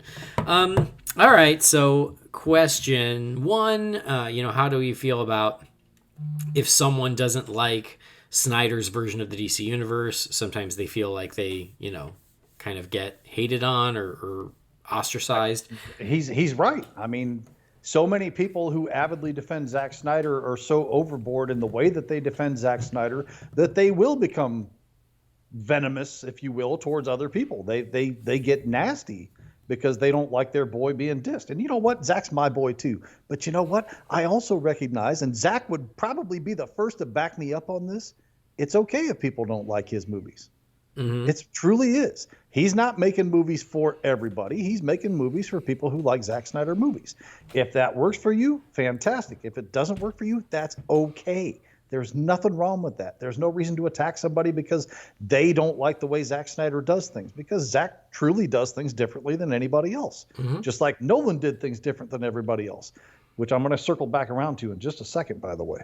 Or Schumacher did it different, or Burton did it different. Everybody that's tackled a Batman movie on a screen so far, or even to a certain degree the animated films or the comic books, writers do things in different ways, directors do things in different ways, and some of it's going to work for you, some of it's not. I mean, not everybody can love everything, and that's okay. He mentioned the thing that he thinks Snyder poisoned the DC well. You're certainly entitled to that opinion, but if I want to play devil's advocate to that, I'm going to say I think Nolan's the one that poisoned that well. And bear with me here in that I love all three Nolan films. The second one of his trilogy is my favorite movie of all time. But Christopher Nolan doing those movies the way that he did them, to the success and acclaim that they received financially and critically, has made so many people, WB executives, filmmakers, what have you, they want to either try and match that level or get one over on that level of grittiness, of realism, or anything else.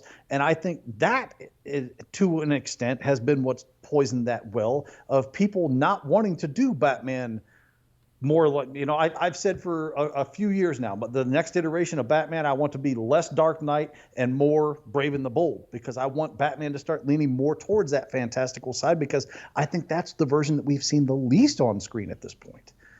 Versus now, we've got somebody making Batman films, probably a trilogy, and I'm not dissing Matt Reeves, and I'm not, saying what he's doing isn't going to be great, because it might be, but his version is clearly trying to get one over on the Nolan version as far as grittiness and realism.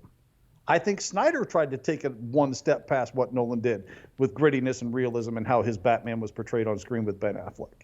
So to me, the poison in the well was not actually the poison itself, just the success that those Nolan films had, and somebody trying to emulate that or be better, quote, in air quotes for good for radio, better than that since.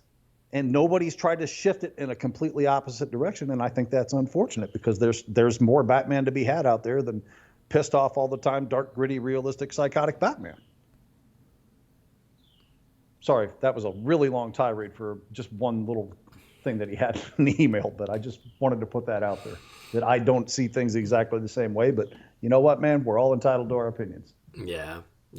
I mean, I get what he's saying, and I do think it's true. I think I've said it even in the past, is there are DC fans, there are Snyder fans, there are DC Snyder fans. There are all these little subsets of fandom. And you're right, like the Snyder loyalists who like only what Snyder does can be very negative. They're very closed-minded. They can be very aggressive to people who don't like Snyder stuff, and vice versa. And the people who like DC but hate Snyder stuff can be just as aggressive towards the people who appreciate Snyder stuff. And I live somewhere in the middle here where I love Snyder stuff, but I also get that it's not for everyone, and that's okay too. So yeah, it's weird, and it's a shame that you can't go, you know what, this one's not for me, but for the ones who go, it's not for me also, and it's an invalid interpretation or whatever, is a completely different story. So yeah, it's crazy. I get where you're coming from, and it's a shame that it is that way, but it is that way. And for me as a DC fan, it's very frustrating for me to see the fandom split like that, where there is these factions, right? And I see it every day, and it's very frustrating, because as someone who just loves DC and wants great DC content, I wish we were all on the same team, but it doesn't always feel that way. It's part of the reason I don't have the social media footprint that I once did. I'm tired of seeing people be ugly to each other over such inane things. Yeah. And then something Batman related that has cheered you up or picked you up, Jamie. Go ahead with this one. I'll see if I can come up with a good answer. I was so focused on that other part of it, I'm not quite ready for this one yet. Yeah, I mean, I don't have a specific instance in mind, but I can tell you, like, I use Batman 89 as a comfort movie a lot. If I'm feeling a little down or I just need something that makes me feel a little better, I put it in just because when I watch it, a lot of times it just sort of takes me back to when I was 10 years old and watching it for the first time. And so it certainly helps cheer me up in that respect. But yeah, it's not like I've ever been in a specific situation where I've needed to call on Batman content to pull me out of it.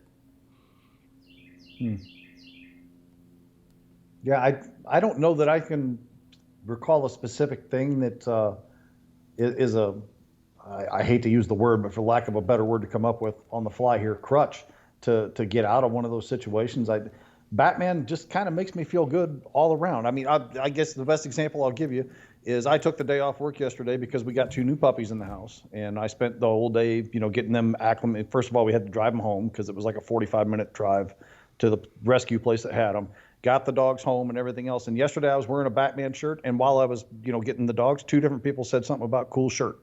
It was just a gray Batman shirt with the yellow oval in the middle of it. And today I'm wearing an old Batman 66 style logo on a blue t-shirt. And I put these shirts, I don't wear these to work, and I usually work 6 days a week. So like Sunday's the only day I'll get to wear my geek shirts like this. And now I've worn one on a Saturday and Sunday back to back, and putting on those shirts in the morning just somehow just makes me feel good. Like, it doesn't make me feel like I got superpowers or nothing like that. It feels good to wear these shirts and, show off my geekdom to people. So I guess in that sense, it gives me comfort and makes me happy. If that kind of fits anywhere near what that question was asking. Yeah, for sure. All right. Let's move forward. This next one's from our pal Stephen Marshall. It says, "Hey guys, hope you're doing well. I wanted to jump on a couple of things in your last few episodes. First, when asked if you'd like James Gunn to direct a Batman film, and you guys correctly pointed out how it wouldn't likely suit his sensibilities, we'd also heard that he had been offered Superman prior to Suicide Squad, and I think that the same applies. However, he's recently said that he'd love to do a Suicide Squad versus Superman film, and I'd actually be okay with that, as it would be Superman appearing in the Squad world. So I was wondering, would you be okay if Gunn used Batman in a Squad film in a supporting role? Secondly, when asked about another Justice League, I personally don't want some of the originals and then some replacements for Batman and Superman. It just feels like settling to me. I think if you do another Justice League in 5 years, they should just do what they're going to do with Mortal and what they were going to do with Mortal and hire a young cast and have it be its own thing. That way they could do multiple sequels and spin-offs. What do you think? Anyway, sorry for the longish email, Steven." Thanks, Steven. Okay, Jamie, what do you think? Like, if James Gunn were to do another Suicide Squad film and Batman appeared in that, would you be more okay with that? I'm going to tentatively say probably, almost certainly, but let me see his Suicide Squad movie, and then I can probably give you a much better answer. Yeah, so send true. in another email in a couple of weeks asking that same question, saying, remember I said this. So I'll know to answer the question more appropriately at that time. But tentatively, I can pretty comfortably say, yeah, I think I'd be okay with that, because at that point, Batman or Superman or whoever would not be the focal point, and I'm not reliant on Gunn getting his character right as the centerpiece of everything else. And I think Gunn is a smart enough guy and a talented enough guy to recognize that I think he could probably get it okay with Batman or Superman or pretty much any character, because he seems to be a geek like us. He seems to have an understanding of these characters, maybe even better so than some of us. Probably better than me, because he's read way more comics than me at this point, I'm sure, doing his research for Suicide Squad and Guardians and what have you. But it just, as a general feeling, I don't know. I don't feel quite right having him at the helm of either of those two. And that's not to say he wouldn't do great. He very well might. But, getting off the rant and back to the original question, yes, I think in a smaller role, I think it would be fine. Yeah. No, I agree with that. I wouldn't have an issue with that. If he were to do another Suicide Squad and Batman showed up in it, no, I'd be cool with that. I'd be interested to see. Maybe he could convince me that he would do a good Batman movie, depending on how he uses it in a Squad film. So I'd be okay with that. Yeah. Maybe even let him have a shot at something like Public Enemies, where it's Superman and Batman dealing with all those villains. Yeah. I love Public Enemies to death. I know it's not the greatest animated film ever made or anything, but I just adore the hell out of that movie. If you want to give Gunn something like that, where Superman and Batman have some comedic moments bouncing off of each other throughout that film. So yeah, I could probably roll with that even, but like having Gunn do like a focused Superman film or a focused Batman film, for some reason, just mentally, I can't get past that. Yeah. And then as for Justice League, you'd rather do something like Mortal, where it's just a whole new young cast and its own thing. What do you think of that, Jamie? I still think that's probably WB's aim at this point. I mean, the Justice League conversation can't have ever left the table, even with the fiasco of the 17 release and the Snyder Cut and all the other things that have happened in the course of the last 4 years or so. It has to be something that is on somebody's mind in an executive room somewhere. So they have to have an idea. And I still can't help but believe, I don't think we're going to see another Justice League film until it gets rebooted. And I could very well be wrong, because you all know how my predictions are incredibly inaccurate to an alarming degree. But I think it's probably going to be a rebooted cast altogether before we see Justice League on a big screen again.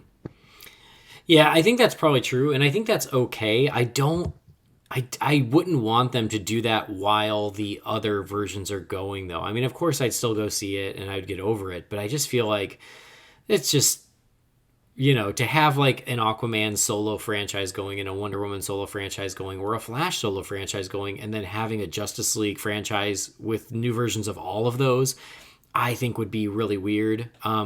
I don't think I'd be as excited about that. I'd much rather use the versions we already know and love.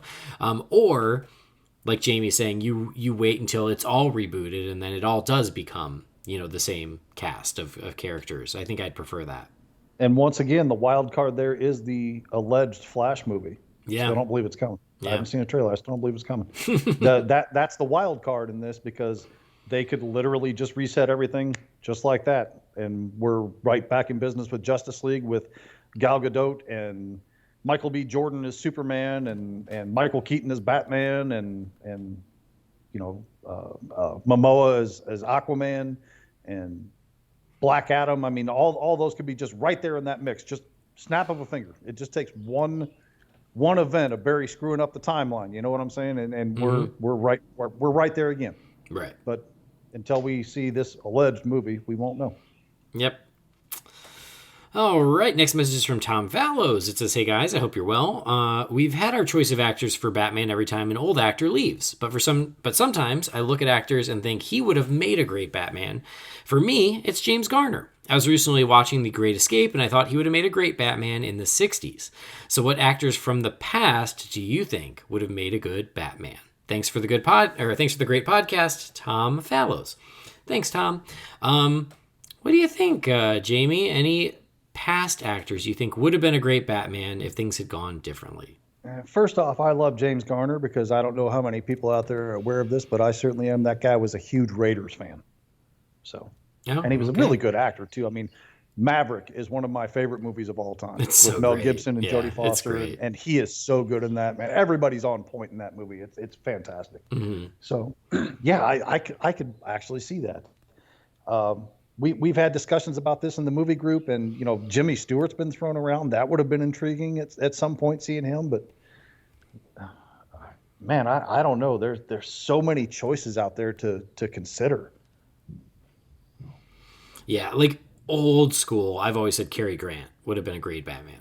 Yeah, that'd be a good one. Yeah, certainly. So I would have loved that. But I'll throw out a more recent one just because he had been bandied about. I want to say somewhere around Batman 89. I feel like he was one of the options, was Kurt Russell.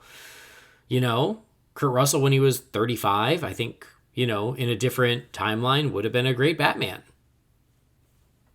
I don't think of too many Kurt Russell roles I don't love. So yeah, I'm and maybe that's it. Maybe I just would watch him in anything, but I mean, who wouldn't? I mean, who doesn't love Kurt Russell? I mean, but yeah, I think it'd be great. I for some reason, I remember the summer of '89 was right before, that was, the summer of Batmania. And I went to high school that fall. I started high school in fall of '89. And I was in the locker room at football. And of course, at that time is when I had the bat symbol shaved in the back of my head. And the juniors and seniors on the football team were talking about, Michael Keaton shouldn't have played Batman. It should have been Arnold Schwarzenegger, or it should have been Sylvester Stallone. And guys started doing like impressions of Stallone and Schwarzenegger saying I'm Batman and stuff. And it just became chaos in the locker room. Hysterical. But anyway, that, you think about guys like Schwarzenegger or Stallone would have been like the big action heroes of the time to, play it during that era. Yeah. All right. Chuck Norris is Batman. How about that? Sure, why not? All right, next message is from Liam Knight. It says, "Hey guys, long-time listener, first-time writer. I hope you're well. Thanks for all the great work. Given that you share my love for Batman the Animated Series, the finest iteration of Batman, which episode would you like to see have a live-action adaptation? Personally, I think The Man Who Killed Batman would be great if adapted, with a Jason Bateman type as Sid the Squid. All the best, Liam Knight. Thanks, Liam. Sign me up for that. I think that's a great idea. I think that would be really fun. But anything else? Jamie, another Batman the Animated Series episode that should be a movie. Well, I've made it well known that my favorite is Over the Edge, but I don't know how well that plays as a movie. I'd watch it. I don't know how many other people would. I think the one that would probably work best out of the popular episodes would either be Heart of Ice or Almost Got Him. Nice. Yeah. I was definitely going to say Heart of Ice, of course. And sure, we got elements of it in Batman and Robin, but I would just like to see it done a little more straightforward, a little more serious. So that's a very obvious one, but absolutely. The other one I thought of, Christmas with the Joker. I'd watch the hell out of that too. Don't get me wrong. Because I want a Christmas Batman movie. Again, another one. What's the, is it Girls Night Out or something like that? Yeah. That'd be a good one, but that would be more of a Gotham City Sirens versus a Batman movie, I think. But I don't know. There's a lot of great choices to pick from, I think. I agree. Yeah, honestly, you could pretty much pick almost anything. And I'd watch the hell out of it. What's Robin's Reckoning? How many? Up and says Batman with the farmer guy.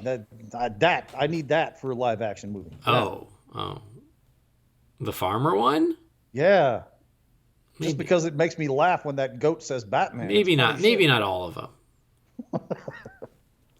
I was gonna say Robin's Reckoning. How many times have I said that should be your Robin movie? You and Milks both have been championing that for the 10 years that I've known the two of you, in that's the ideal way to introduce every Robin into continuity. Yeah. All right. Onward. Oh, this is the Objective Geek again. He says, I got 2 questions involving Christopher Nolan. Number 1, a long time ago, after Man of Steel was released, but before Batfleck was announced, there was a rumor that Nolan and Bale were going to be coming back to DC. How do you think things would have unfolded if the DCEU would have included this? Would it have been better received or more financially successful? And number 2, if Nolan ever returned to DC, what story or characters would you like to see him take on? If they ever adapted Doomsday Clock, I think he'd be a good fit because I could really see him playing with Dr. Manhattan, who is constantly going through time. Anyway, keep up the great work, Chris, the Objective Geek. Thanks again, Chris.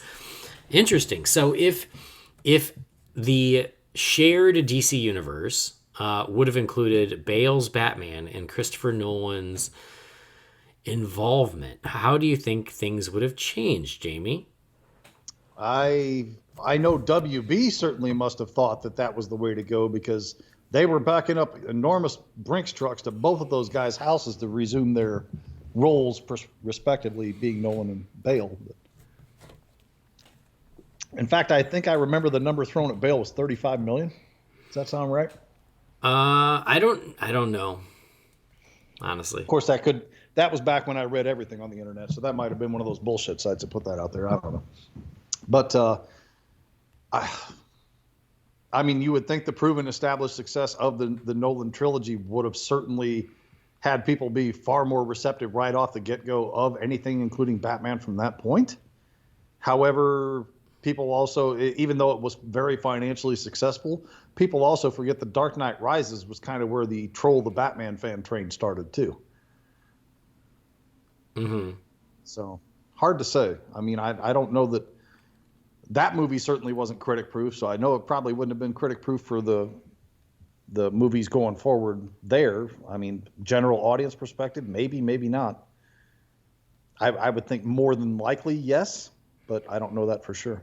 Yeah. As far as what I want Nolan to tackle if he returns to the DC universe, this may not be a popular opinion, but I adore Nolan. He's my favorite living filmmaker. Dark Knight is my favorite movie of all time. I adore his entire Batman trilogy. I don't want him ever touching another DC property again. And I would watch it if he did it. Don't get me wrong. I would welcome it if he did it, and I'd watch it, but it's not what I want, and it's for that same tangent I went on about 10, 15 minutes ago, he's going to change things. If he's successful in what he presents, he's going to change that character or that story or whatever for pretty much the rest of our lifetimes. And I don't want that to happen again. I would like things to be a little bit more flexible with how they tell the story of some of these characters. Yeah. Because we know he's going to try and ground it in reality no matter what he does. Mm-hmm. Even if it's about a man that flies and shoots laser beams out of his eyes, he would try and ground it in such a reality that it's going to alter people's perceptions of how things should get done going forward from the filmmaker's perspectives. And I simply don't want that happening anymore. Okay.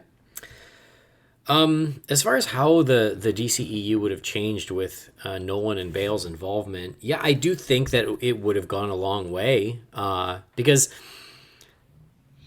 people loved, the Dark Knight trilogy. And so if it was tied in with the Dark Knight trilogy, I think that would have gone a long way in generating goodwill for the shared universe. So I do think that maybe the general public would have been a little more excited about it. I think they would have embraced it more.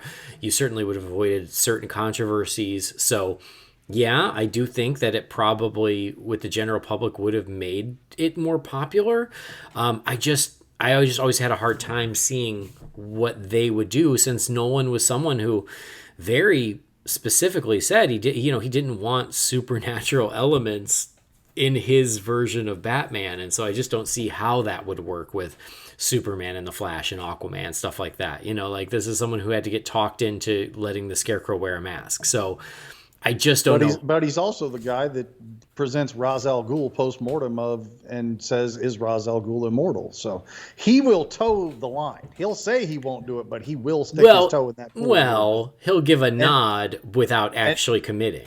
Exactly. But that's what I was going to say. He'll leave it open to interpretation enough to where fans who really want the supernatural will see it, but they won't necessarily put off people who are put off by the supernatural ideas. Yeah. So creatively, I don't know how well it would have meshed, but no, I do think that, yes, if Bale had come back as Batman and it was that Batman that was part of the universe, yeah, I do think a lot more people would have been on board earlier with it because of that. I just do. As for Nolan taking on another DC property, that's a good question, but a tough one. Because he does have such specific sensibilities. So I'm trying to just think of all the movies he's made and what those could work with, and I don't have a great answer. Honestly, yeah, I really don't know.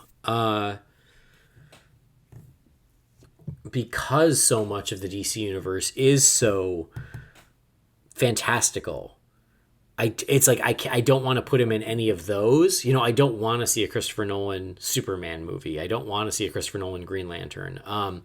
So I'm just trying to think of something that would just benefit more from his unique style. And I'm not coming up with anything, honestly. I nothing springs to mind. The Doomsday Clock thing really isn't a bad suggestion for Nolan's sensibilities, but I don't know. I'd watch it. I'd certainly watch it. But again, I'm terrified to what would happen in the wake of its success if it was as successful, or at least close to as successful as the Batman stuff was. Mm-hmm. Yeah.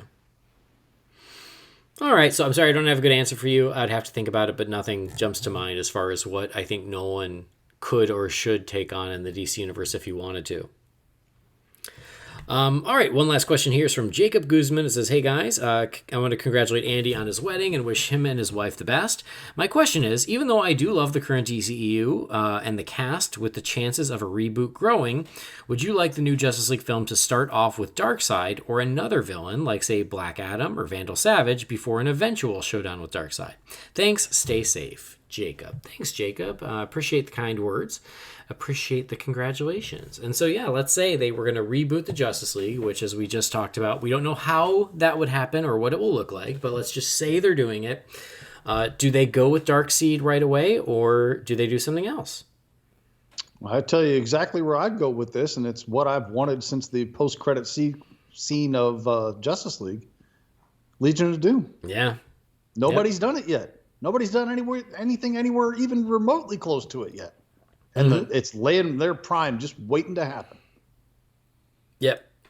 I agree. I think you get to Darkseid eventually, but yeah, you do the Legion of Doom, because the closest we've got is the Suicide Squad, and even that isn't that close. So yeah, I think that is the way to go, and it makes it very different. It makes it unique, and you get to Darkseid later. Sweet. All right, that's it for the Wayne Manor Mailbox, guys. Thank you, everybody who did write in. We certainly appreciate it. If you got further questions, comments, things like that, you can send those to Holy BatCast at rf4rm.com. But that's where we're going to wrap up this. It was good to be back, Jamie. I'm glad we could make this happen. Get another one out there before the big move, and I appreciate your flexibility. Getting closer to normalcy every week, ain't we? Oh, I can't wait. I can't wait. And congratulations. You get your ass packed and moved. I'm just going to leave you alone for a week and let you sleep, man. You got to get caught up. Thank you. I appreciate it. I was going to say congratulations on your new puppies. Thank you. They're a giant pain in the ass, but boy, they're hilarious and entertaining. Well, that's all that checks out. Yeah.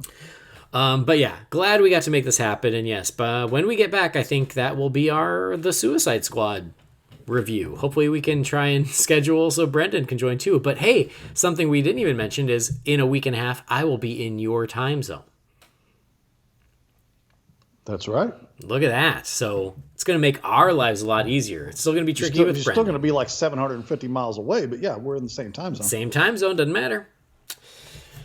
So we will make it happen. But I'm glad we made this happen. And everybody out there, again, thanks for your patience. We will have something very soon. We will finally get to review the Suicide Squad. And in the meantime, I hope you guys all check it out. I hope you love it. Hope it's great. Hope that all these initial reviews are correct and we all love it, because that will be fun to celebrate in just a couple of weeks. And then, yeah, Titans and Stargirl and lots more coming. Oh, the Batman 89 comic is coming soon. That's only a few weeks away. Yay! Oh, that's right. I got to get into the gosh. shop and get those pre-ordered. So much to get excited about. So yeah, guys, enjoy that, and we will be back before you know it to talk and geek out about all of it. So thank you all for hanging out. Thanks for joining us. Thanks for downloading the show. Please do subscribe to the show so you never miss an episode, and then please rate and review us on Apple Podcasts. But most importantly, as Michael Keaton's Batman says, I want you to tell all your friends about me. Hey, you think Michael Keaton's going to say I'm Batman again in The Flash? You think? I think there's almost no way it wouldn't happen. That is if the Flash movie actually ever gets here. It will. I think so too. Trailer. All right. Well, go to holybatcast.com and then find Holy BatCast on Facebook, Twitter, Instagram, or YouTube. If you've got something for the Wayne Manor mailbox, you can send that to holybatcast at rf4rm.com. But that'll do it. Thank you to Jamie. Hope Brendan's doing well with his Olympics weeks and enjoying himself. We'll hear from him soon enough. And everybody else out there, have an amazing week. Thanks for joining us. We'll see you next time. Same bat time, same bat channel.